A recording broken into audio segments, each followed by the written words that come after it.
अच्छा, सेकंड गुणधर्म क्या होना चाहिए? सबसे पहला तो ये हो गया कि ये सुपरिभाषित होना चाहिए। क्या होना चाहिए बेटा? हाँ, सुपरिभाषित होना चाहिए, परिभाषा इसका सुस्पष्ट होना चाहिए। सेकंड, ये सुगमता से उपलब्ध होनी चाहिए। सेकंड, सुगमता से उपलब्ध होना चाहिए। अच्छा भैया, इसका मतलब क्या है? इसका मतलब मैंने कहा ऐसा नहीं होना चाहिए कि पूरे गांव में ना एक ही स्केल हो। आपका जो गांव है और उस गांव में एक ही स्केल हो। अच्छा, अगर होगा तो क्या होगा? मैंने कहा अगर एक ही स्केल होगा, आपको भी जरूरत है, आपको आपके दोस्त की भी जरूरत है, और आपके पड़ोसी की भी जरूरत है, किसी और को भी जरूरत है। तो एक ही स्केल पाने के लिए आपको क्या करना पड़ेगा? लाइन में लगना पड़ेगा। हो सकता है आप लाइन में लगे हो 100 जने के बाद, और आपका 10 दिन बाद नंबर आए। मतलब आपको एक चीज मेजर करना है और उसके लिए आपके पास मात्रक ही नहीं है, और उसके लिए आपको क्या करना पड़ रहा है? लाइन में लगना पड़ रहा है। तो क्या होगा? बहुत ज्यादा प्रॉब्लम क्रिएट होगा। ठीक है, मारा मारी होगी, लोग एक दूसरे को बहुत मारेंगे कि यार मुझे पहले चाहिए, मुझे पहले चाहिए, मुझे दे दो। हो सकता है वो छीना झपटी में टूट जाए, है ना? तो इसीलिए मात्रक या मानक जो भी हमने स्टैंडर्ड डिफाइन किया है, वो चीजें सुगमता से उपलब्ध होना चाहिए, वो हर किसी के पास होना चाहिए। अब देखो, मीटर स्केल मेरे पास भी है, दो चार होंगे मेरे पास, आपके पास भी दो चार होंगे, आपके दोस्त के पास भी दो चार होंगे, हर किसी के पास है। अगर नहीं है तो हम इजीली मार्केट से परचेज कर सकते हैं, बल्क में प्रोडक्शन हो रहा है इसका। तो इसीलिए कह रहे हैं कि जो स्टैंडर्ड हमारे पास है, चाहे कोई से भी स्टैंडर्ड है, चाहे आपका मेल लंबाई का है, द्रव्यमान का है, समय का है, धारा का नापने के लिए कुछ भी चीज, हम इंस्ट्रूमेंट, हमने जो डिवाइस इन्वेंट किया है, वो सारी चीजें क्या होनी चाहिए? सुगमता से उपलब्ध होना चाहिए, ताकि हर कोई उसका यूज कर सके। अच्छा भाई, सेकंड क्या होना चाहिए? थर्ड प्रॉपर्टी क्या होनी चाहिए? मैंने कहा देखो, जो हमारे पास स्टैंडर्ड है, उसका साइज जो है वो सुविधाजनक होना चाहिए। आकार, आकार सुविधाजनक होना चाहिए। अच्छा, इसका मतलब जो मानक का जो आकार है वो सुविधा। अब मानक इतना बड़ा नहीं होना चाहिए कि उसको रखने के लिए पूरा एक रूम चाहिए। अगर मान लो इस स्केल की साइज इतनी बड़ी होती और इसको रखने के लिए अगर आपको एक रूम की आवश्यकता पड़ती, तो आप रखते क्या उसको? नहीं रखते। अच्छा, अगर इस स्केल की साइज इतनी बड़ी होती और इसको आपको अगर यहाँ से कहीं आपके स्कूल तक ले जाना है, तो आपको इसके लिए ट्रक करना पड़ता, तो सोचो, आपको एक स्कूल लेके स्केल लेके जाने के लिए आपको एक ट्रक की जरूरत पड़ेगी। तो उस केस में अगर इसका आकार बहुत बड़ा हो जाएगा तो क्या होगा? इसका आकार बहुत बड़ा हो जाने से इसको रखने में, इसको ले जाने में, इसको स्टोर करने में आपको बहुत ज्यादा यूज करना पड़ेगा। आकार बहुत बड़ा हो जाएगा, तो अगर इसको यूज करना तो आपको 10 जने चाहिए इसको उठाने के लिए। अगर मान लो इसका बड़ा, बहुत बड़ा आकार है, लंबाई इसकी बहुत बड़ी है, तो फिर उसको उठाने के लिए भी तो आपको 10 जने चाहिए, लेबर रखना पड़ेगा आपको उसको उठाने के लिए, उसको यूज करने के लिए। तो इसलिए हमने कहा कि मानक जो है, हमने स्टैंडर्ड जो डिफाइन किया है, वो एक कॉम्पैक्ट साइज में होना चाहिए, एक सुविधाजनक साइज में होना चाहिए, ताकि हम उसको कैरी भी कर सके, ताकि उसको हम कहीं आसानी से स्टोर भी कर सके, ठीक है, और उसको सुविधाजनक रूप में हम क्या कर सके? उसका यूज भी कर सके। ठीक, और इसका आकार इतना छोटा भी नहीं होना चाहिए कहीं हम रख दे और वो दिखे ही ना हमें, उसको देखने के लिए सूक्ष्मदर्शी की आवश्यकता पड़े। ठीक है, तो इसलिए आकार ना तो बहुत बड़ा होना चाहिए और ना ही बहुत छोटा होना चाहिए, एक नॉर्मल साइज का आकार होना चाहिए। ठीक है, तो ये एक थर्ड प्रॉपर्टी है कि जो भी हमारे पास स्टैंडर्ड है उसका आकार क्या होना चाहिए भैया? सुविधाजनक का होना चाहिए। अच्छा, यह समय के साथ परिवर्तित, समय और स्थान के साथ परिवर्तित ना हो। यह समय व स्थान के साथ परिवर्तित ना हो। ठीक है। अच्छा भाई, इसका मतलब क्या हुआ सर? मैंने कहा देखो, ये मीटर स्केल है, ये कितने सेंटीमीटर का है? ये मेरे पास 30 सेंटीमीटर का एक मीटर स्केल है। मैंने कहा ये मीटर स्केल ना आज 30 सेंटीमीटर का है, इतनी जो लंबाई है, यहां से यहां तक की जो लंबाई है 30 सेंटीमीटर है। ठीक है, ये यहां से यहां तक की जो लंबाई है 1 सेंटीमीटर है। मैंने क्या कहा? मैंने कहा देखो, ये जो 1 सेंटीमीटर की जो लंबाई है ना, ये आज भी इतनी ही होनी चाहिए, और 10 साल बाद भी इतनी ही होनी चाहिए, और 1000 साल बाद भी 1 सेंटीमीटर उतनी ही होनी चाहिए। 1 सेंटीमीटर जो लेंथ है वो चेंज नहीं होनी चाहिए। जो 100 साल पहले था वो आज भी है, वो 100 साल बाद भी रहेगा, वो 1000 साल बाद भी रहेगा, उसमें कोई चेंज नहीं होना चाहिए। ठीक है, तो इसीलिए हमने कहा कि जो मात्रक है वो समय के साथ परिवर्तित ना हो। अच्छा, दूसरा स्थान के साथ भी परिवर्तित ना हो। ऐसा ना हो कि यहाँ पे आपके शहर में 1 सेंटीमीटर इतना है, यहाँ से मान लो यहाँ से यहाँ तक 1 सेंटीमीटर है, मेरे शहर में यहाँ से यहाँ तक 1 सेंटीमीटर है, किसी और शहर में चल जाएंगे वहां से यहाँ तक 1 सेंटीमीटर है, ऐसा भी नहीं होना चाहिए। मतलब ये प्लेस टू प्लेस वेरी नहीं करना चाहिए। हर स्थान में 1 सेंटीमीटर क्या होना चाहिए, समान, 1 kg इक्वल होनी चाहिए। ठीक है, पहले के जमाने में क्या चलता था ना, गांव मोहल्ले में जो छोटे छोटे कस्बे हुआ करते थे, वो अपनी अपनी मात्रक बना लेते थे। कोई द्रव्यमान को मापने के लिए मासा का यूज करते थे, कोई तोला का यूज करते थे, ठीक है, कोई खोटी का यूज करते थे, अलग अलग मात्रक यूज करते थे। और उन मात्रकों में क्या होता था, बहुत कंफ्यूजन होता था। जब आप गुड एक्सचेंज करते हैं ना, सामान का एक्सचेंज करते हैं, आयात निर्यात करते हैं, तो वहां पे बहुत दिक्कतें होती है। तो इसलिए मात्रक क्या होनी चाहिए, एक जैसा होना चाहिए, हर जगह समान होना चाहिए, हर कंट्री में, हर कस्बे में, हर गांव में, हर सिटी में एक जैसा होना चाहिए, यूनिफॉर्मिटी होनी चाहिए। ठीक है, अच्छा, यह समय और स्थान के साथ परिवर्तित ना हो, यह मौसम के साथ भी परिवर्तित ना हो, यह भौतिक परिवर्तन, या ऐसे देखो, यह मौसम के साथ, मौसम के साथ परिवर्तित ना हो,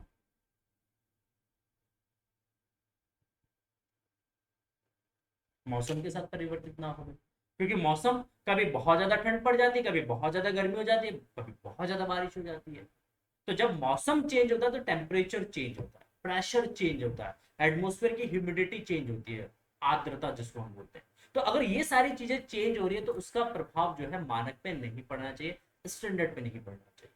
ठीक है, तो जब भी मौसम चेंज हो, मतलब भौतिक जो परिवर्तन है, उस भौतिक परिवर्तन का मानक पे कोई प्रभाव नहीं पड़ना चाहिए। दैट इज नेक्स्ट जो है प्रॉपर्टीज। अच्छा भाई, ठीक है, नेक्स्ट आता है, यह आसानी से अनुकरण करने योग्य होना चाहिए। नेक्स्ट है, यह आसानी से अनुकरण करण अनुकरण करने योग्य होना चाहिए, अनुकरण करने योग्य होना चाहिए, अनुकरण करने योग्य होना चाहिए।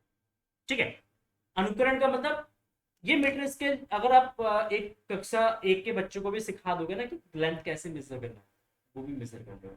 एक अनपढ़ आदमी है, एक अनपढ़ आदमी, अनपढ़, टिट्टो अनपढ़, कभी स्कूल नहीं गया, और उसको भी सिखा दोगे ना कि लेंथ को कैसे मेजर करना है, वो भी बता देगा आपको कैसे मेजर करना है।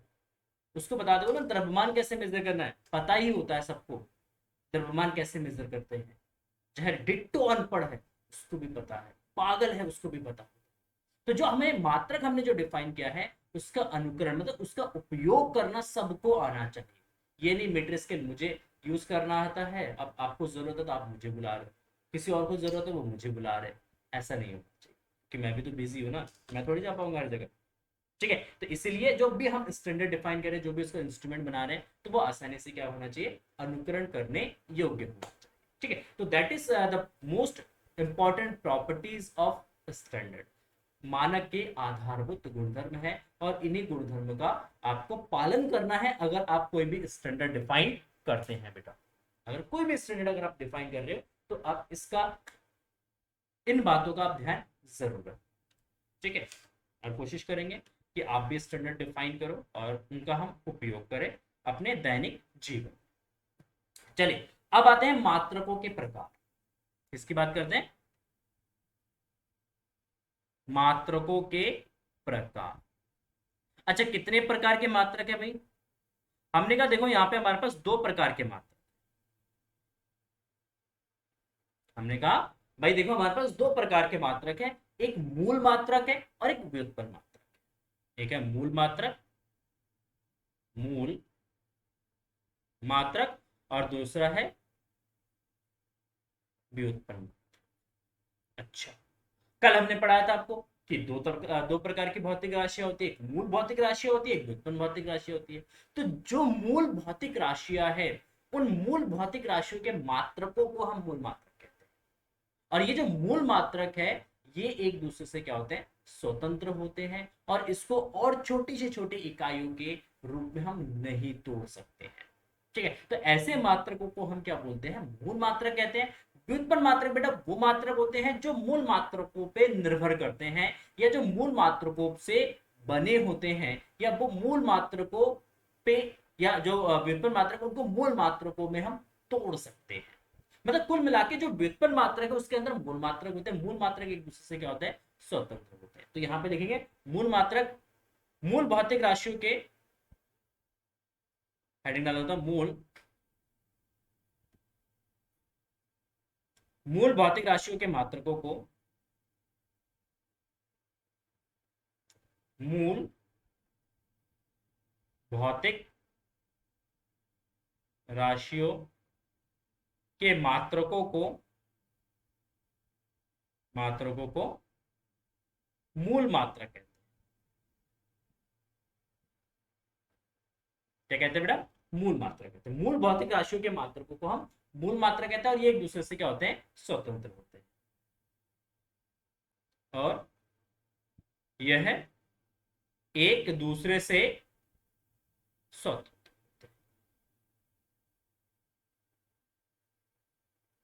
स्वतंत्र ओहो बहुत बढ़िया सर, एक बार में समझ में आ गया, एक बार में हमें याद हो गया कि मूल भौतिक राशियों के जो मात्रक होंगे उसी को मूल मात्रक कहेंगे, और ये एक दूसरे से क्या होते हैं, स्वतंत्र होते हैं। अच्छा, कितने होते हैं मूल मात्रक, तो 7 मूल भौतिक राशियां हैं, तो उनके 7 मूल मात्रक होंगे। तो हमारे पास इन फिजिक्स में 7 मूल मात्रक है बेटा।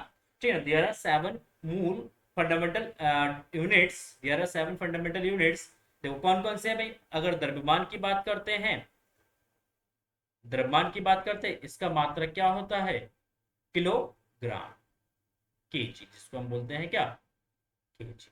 ठीक है, द्रव्यमान है, सॉरी द्रव्यमान करो, लंबाई है भाई, लंबाई को आप किस में मेजर करोगे, आप इसको मीटर में मेजर करते हो, तो मीटर हमारा क्या हो गया, मूल मात्रक हो गया। ठीक है, उसके बाद आप समय को मापते हो, समय को मापने के लिए आप किसका यूज करते हो भाई, सेकंड का यूज करते हो, तो सेकंड हमारा मूल मात्रक हो जाएगा। ठीक है, इसके बाद आप तापमान मापने के लिए क्या यूज करते हो, तापमान मापने के लिए आप केल्विन का यूज करते हो, तो ये केल्विन हमारा मूल मात्रक हो गया। ठीक है, इसके बाद आप धारा मापना है आपको, धारा मापने के लिए आप क्या यूज करते हो, एम्पियर यूज करते हो, क्या यूज करते हो बेटा, एम्पियर, तो एम्पियर हमारा मूल मात्रक हो गया। इसके बाद पदार्थ की मात्रा,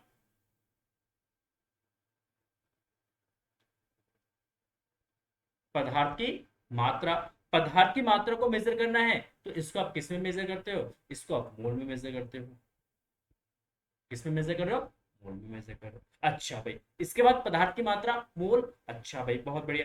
और क्या बता, ज्योति तीव्रता, ज्योति की तीव्रता, ज्योति तीव्रता भाई, ज्योति तीव्रता क्या होता है, ज्योति तीव्रता को कैंडलम में से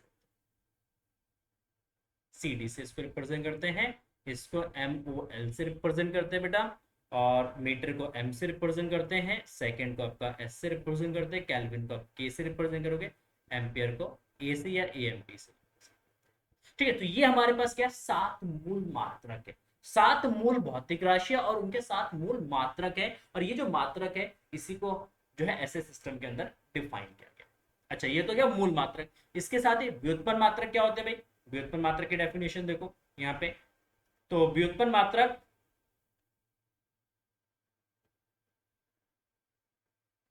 व्युत्पन्न मात्रक, देखो व्युत्पन्न मात्रक क्या होते हैं, व्युत्पन्न भौतिक राशियों के मात्रकों को,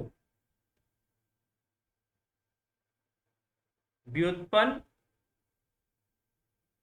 भौतिक राशियों के मात्रकों को, व्युत्पन्न भौतिक राशि के मात्रकों को व्युत्पन्न मात्रक बोलते हैं, व्युत्पन्न मात्रक कहते हैं। यह मूल मात्रकों पर निर्भर करता है, किस पे, मूल मात्रकों पर, यह मूल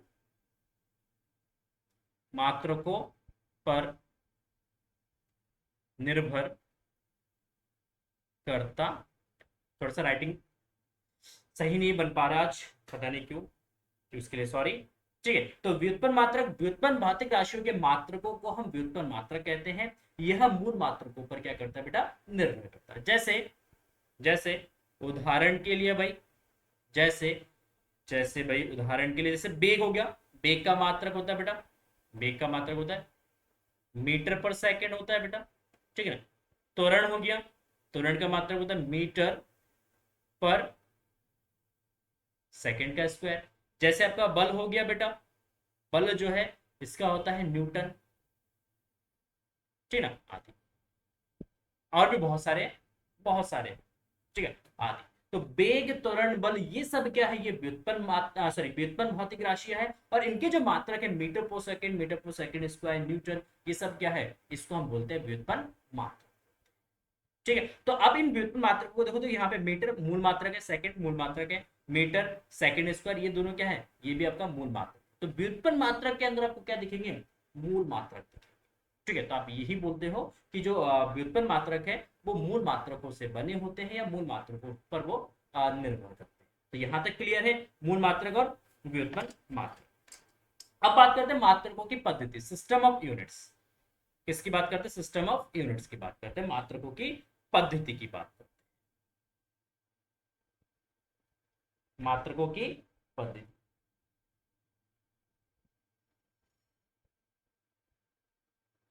तो मात्रकों की पद्धति में अगर हम बात करते हैं बेटा, मात्रकों की पद्धति में हम अगर हम बात करें, तो यहाँ पे हमारे पास अलग अलग सिस्टम्स है। क्या था ना, जब पुराने जमाने की बात करते हैं, यहाँ से 400-500 साल पहले, ठीक ना, ज्यादा नहीं 1800 ईस्वी में चले जाओ, तो क्या होता था, ब्रिटिशर्स पूरे वर्ल्ड में देखोगे तो ब्रिटिशर्स ने ज्यादातर कंट्रीज में रूल किया है।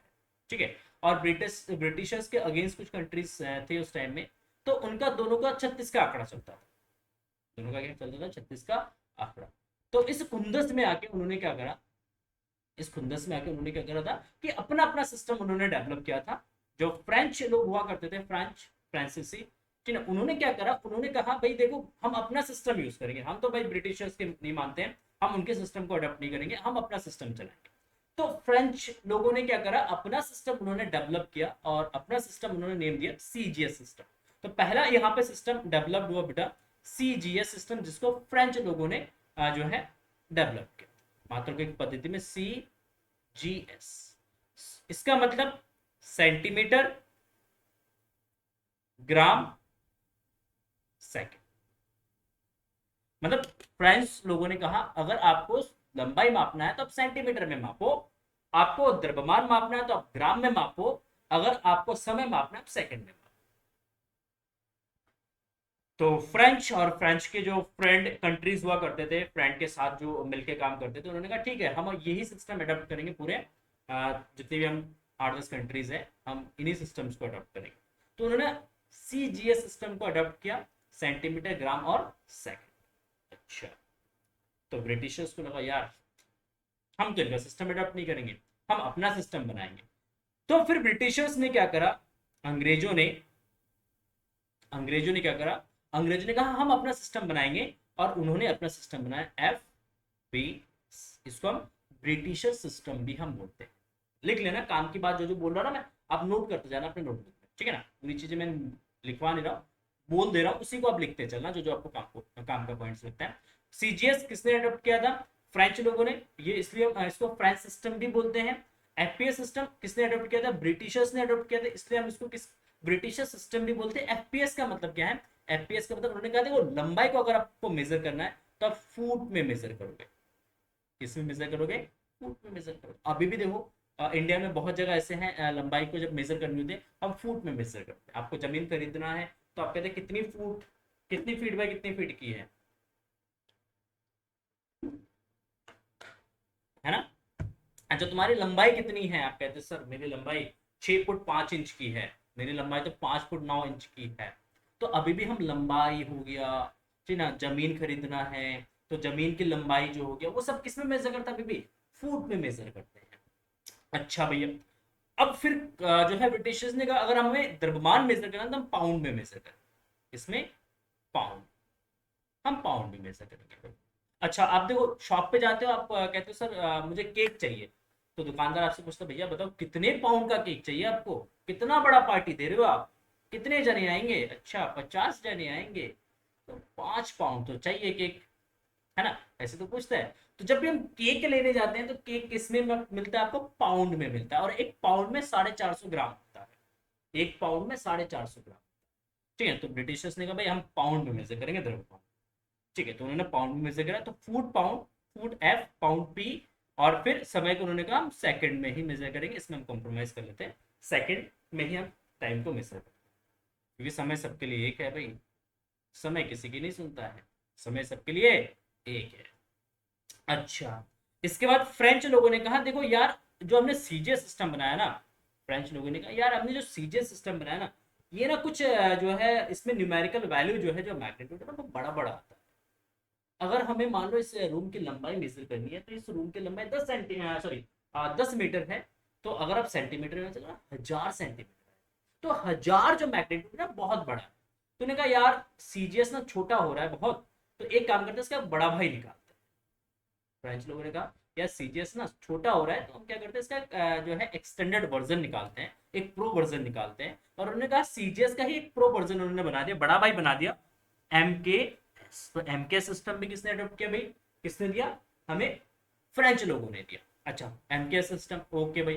तो एम के सिस्टम मतलब आपको अगर लंबाई मेजर करना है तो आप मीटर में मेजर करेंगे, अगर आपको द्रव्यमान मेजर करना है आप किलोग्राम में मेजर करेंगे, आप किलोग्राम में मेजर करेंगे। अगर आपको समय मेजर करना है, समय मापना है, तो आपको सेकंड में मापना।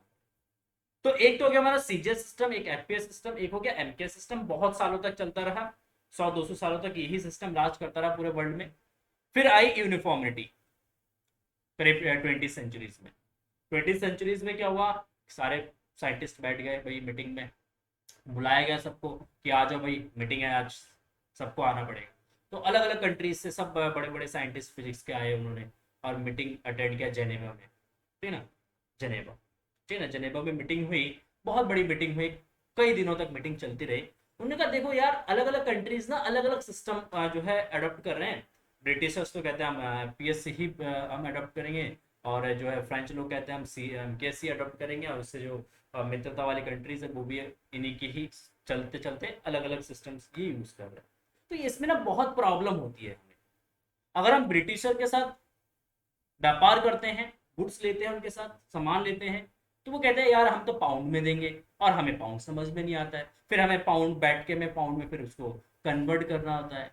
फिर फ्रेंच लोगों से कुछ लोग होते कहते हैं यार हम किलोग्राम में देंगे, हम पाउंड में नहीं देंगे, तो उससे दिक्कत होती है, क्योंकि एक पाउंड की कॉस्ट अलग होती है, एक किलो की कॉस्ट अलग होती है, फिर हमें कॉस्ट को मैच कराना पड़ता है, बहुत दिक्कतें आती है हमें व्यापार करने में।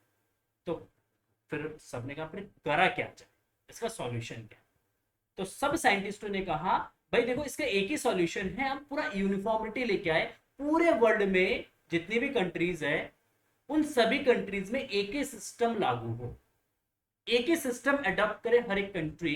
तो उन्होंने कहा ठीक है, एक सिस्टम अडॉप्ट करते हैं। फिर लास्ट में उन्होंने सिस्टम बनाया, क्या? एसआई सिस्टम, इंटरनेशनल सिस्टम, जिसको शॉर्ट में बोलते हैं इंटरनेशनल सिस्टम। ठीक है, तो बाद में हमारा सिस्टम क्या बना बेटा? तो फिर सबने कहा भाई एक इंटरनेशनल सिस्टम बनाते हैं जो पूरे वर्ल्ड में क्या हो, एप्लीकेबल हो, सारा वर्ल्ड जो है उसी सिस्टम को अडॉप्ट करे। तो फिर बाद में बनाएगा SI system, system of international, या इंटरनेशनल सिस्टम इसको बोलते हैं, अंतरराष्ट्रीय पद्धति। तो एमके सिस्टम जो था हमारा, फ्रेंच लोगों का जो बड़ा भाई था एमके सिस्टम, उसी एमके सिस्टम को उन्होंने अडॉप्ट किया। और एमके सिस्टम के अंदर 3 मात्रक थे बेटा, मीटर, किलोग्राम, सेकंड।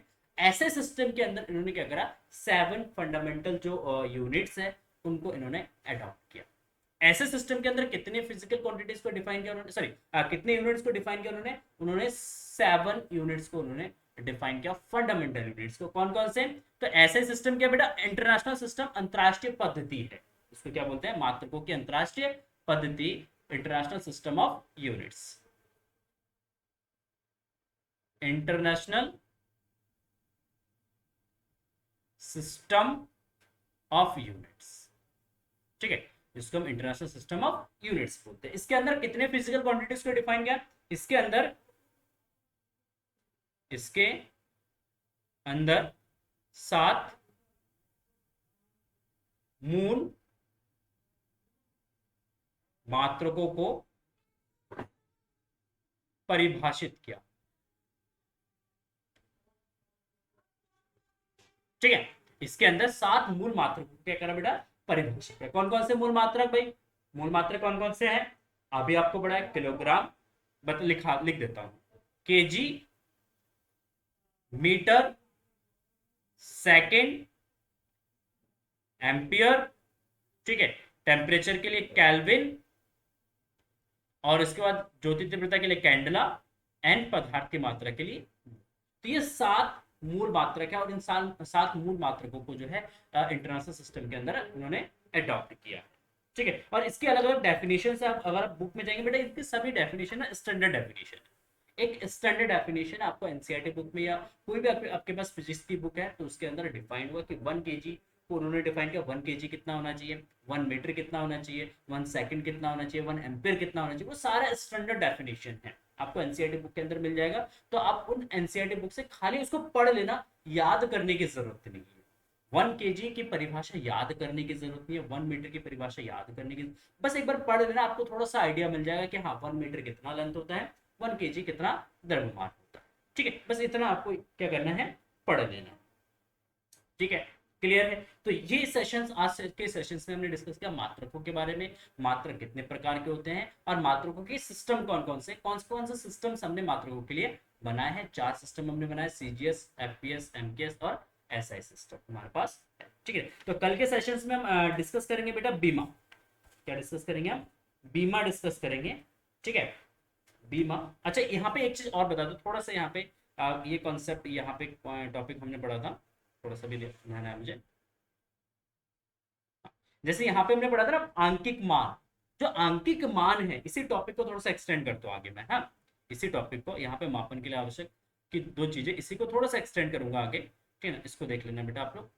देखो क्या है कि जो आंकिक, जो फिजिकल क्वांटिटी है, फिजिकल क्वांटिटी जो है पी क्यू, फिजिकल क्वांटिटी भौतिक राशि जो होती है, वो एन इंटू यू के फॉर्म में रिप्रेजेंट होता है। एन जो है आपका क्या रिप्रेजेंट करता है, ये आपके आंकिक मान को रिप्रेजेंट करता है, ये आपके आंकिक मान को रिप्रेजेंट करेगा। यू जो है आपके मात्रक को डिफाइन करेगा। तो फिजिकल क्वांटिटी, आंकिक मान और मात्रक। पहले जैसे उदाहरण के लिए हमने लिखा 10 केजी, तो 10 क्या है, आंकिक मान है, केजी क्या है आपका यूनिट। अच्छा, अब देखो चीजें, एक चीज समझो यहाँ पे, सिंपल सी चीजें समझो भाई, एक सिंपल सी चीज मैं आपको समझाता हूँ, समझो भाई। देखो क्या है, मान लो 1 मीटर, इसको सेंटीमीटर में कन्वर्ट करेंगे तो 100 सेंटीमीटर हो जाएगा भाई।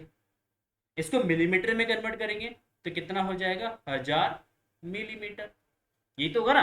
तो अब यहाँ पे एक चीज ऑब्जर्व कर सकते हैं बेटा, 1 metre is equal to 100 centimetre is equal to 1000 millimetre. तो जैसे जैसे आप मात्रक को क्या कर रहे हो, ये मात्रक बड़ा है, फिर ये छोटा है, फिर ये उससे छोटा है। जब आप मात्रक को, मतलब यू को जब आप डिक्रीज कर रहे हो, तो देखो न्यूमेरिकल वैल्यू देखो इसका 1, फिर 100, फिर 1000, न्यूमेरिकल वैल्यू क्या है, इंक्रीज। तो जब भी हम यूनिट्स को यूनिट्स को डिक्रीज करेंगे, आपका न्यूमेरिकल वैल्यू क्या हो जाएगा, इंक्रीज हो जाएगा। या जैसे जैसे आप सिस्टम ऑफ यूनिट्स को क्या करोगे, आप इंक्रीज करोगे, तो आपका न्यूमेरिकल वैल्यू क्या हो जाएगा, डिक्रीज हो जाएगा। तो इसके रिस्पेक्ट में जो आपका न्यूमेरिकल वैल्यू है बेटा, वो क्या आ जाएगा, डिक्रीज हो जाएगा। तो आप यहाँ पे लिख सकते हैं, अतः आप यहाँ पे लिख सकते हैं कि n is proportional to 1 by u, या u is proportional to 1 by n, या अब ये लिख सकते हैं u is proportional to 1 by. इसका मतलब बड़ा मात्रक, छोटा न्यूमेरिकल वैल्यू, छोटा मात्रक, बड़ा न्यूमेरिकल। ठीक है, तो यहां से आपका निकल के आएगा n into you is equal to नियता या कांस्टेंट, जिसको हम बोलते हैं। n और u का मल्टीप्लाई करोगे तो क्या मिलेगा आपको, नियतांक। मतलब मात्रक और न्यूमेरिकल वैल्यू का जो मल्टीप्लिकेशन है वो नियतांक मिलेगा, वो आप यहाँ पे देख सकते हैं। इन सब का वैल्यू जो है आपस में क्या है, इक्वल है, बराबर। ठीक है, तो n into you is equal to what, that is constant. तो आप यहाँ पे रिप्रेजेंट करेंगे, आप यहाँ पे लिख सकते हैं अतः अलग अलग भौतिक राशियों के लिए आप लिख सकते हैं, मात्रकों के लिए, सॉरी, एक ही भौतिक राशि अलग अलग मात्रकों के लिए आप लिख सकते हैं, n1 u1 is equal to n2 u is equal to n3 u2, ये आप लिख सकते हैं। इसको जस्ट एज इट इज आप ऐसे बता सकते हैं कि ये n1 u1 n2 u2 n3 u3, जैसे हमने लिखा है ना 1 metre is equal to 100 centimetre is equal to 1000 millimetre, तो इसी को हमने लिखा यूनिट्स एंड मात्रा को, सॉरी यूनिट्स एंड मैग्नीट्यूड के फॉर्म में, n1 u1 is equal to n2 u2 is equal to n3 u3। ठीक है, तो ये एक टॉपिक जो है मिस हो गया था बीच में से, तो उसको मैंने कवर किया है। तो इस पे जरा फोकस करना, क्योंकि इसी पे डायमेंशन हम जब पढ़ेंगे, बीमा जब पढ़ेंगे, तो इसी का यूज भी उसके अंदर होना। ठीक है, तो चलिए मिलते हैं नेक्स्ट वीडियो में, तब तक के लिए thank you so much. And video पसंद है तो प्लीज वीडियो को लाइक कर देना, अपने दोस्तों के साथ वीडियो को शेयर जरूर करिएगा। 11 की फिजिक्स स्टार्ट हो गई है, अपनी क्लास में, अपने गली मोहल्ले में, हर जगह अपने फ्रेंड्स को बता दो। सॉरी एडुमी पे जो है फिजिक्स की क्लासेस और मैथ की क्लासेस जो है वो स्टार्ट हो चुका है क्लास 11 के लिए भी, तो अब रेगुलरली आपके फिजिक्स और मैथ की क्लासेस भी आएंगे। ठीक है, thank you so much everyone, thank you and bye bye.